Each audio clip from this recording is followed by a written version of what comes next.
Hey, welcome back to the channel. When we got our first JL back in 2020, we put the full width ARB Bondi Deluxe bumper on it. Man, that's a mouthful. We had zero experience with, well, really anything Jeep, so we originally got it because we just liked how it looked. Since we've had it, we found the finish to be pretty durable, and the texture looks similar to what was on the factory steel bumper. They come ready for fog lights, and the low bar also has mounting pads on the back of it for additional lights.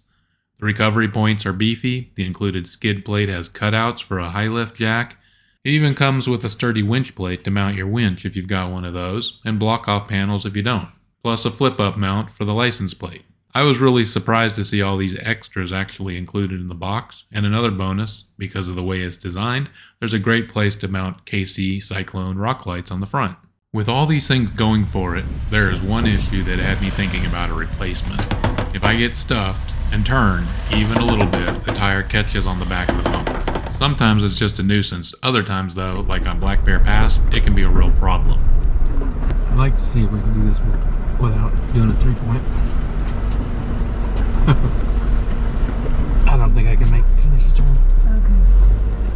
Okay. Now this probably happens with almost every other full width bumper out there, but hindsight is 20/20, and eventually I'd had enough. So after weighing my options, I decided to take it from this to this.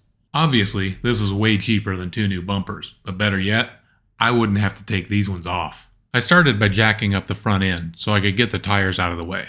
Then I removed the original backing plates, wiped some of the dirt off with alcohol, then marked the cut lines with tape. The idea was to cut out to the edge following the top flange, then down and forwards to this point on the end of the bumper. From there, back and inboard to the lower trailing edge. Once the tape was in place, I got busy with the cutoff tool. I probably deserved to catch hell for not wearing safety glasses, and I already did from a coworker. Yes, I was lucky this time. But I did buy a full protective mask for the next time I'm grinding. The cutoff tool requires a lot of air, so after a few passes I'd have to stop and wait for the compressor to catch up. So the process was like this. Make a few passes, make a few more passes, and so on. What you can see me cutting now was my soon-to-be second failed attempt. It turned out cutting the bumper was the easy part. The new back panels are 18-gauge steel, so not even 2 millimeters thick, which doesn't sound like much until you try to bend it. The one on the table already painted black was failure number 1. Let me just pretend that I got it perfect. For whatever reason, just like on the first Jeep, the first side went in like I knew what I was doing, then the other side took 3 tries to get it right.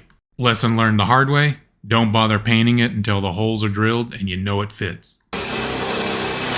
And here it is. It fits and all the bolts are in. All that's left to do is take it back out to paint, which I'm sure is why we got 4 days of rain and high humidity coming up. I finished the panels on Saturday before the weather went to crap. In the garage on Sunday, I put primer on the edges. Then on Monday, I went over that with flat black paint. Picasso I am not.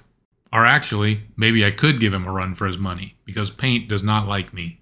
I scrubbed the metal with Brillo pads and acetone, then let it dry while I hung up the plastic.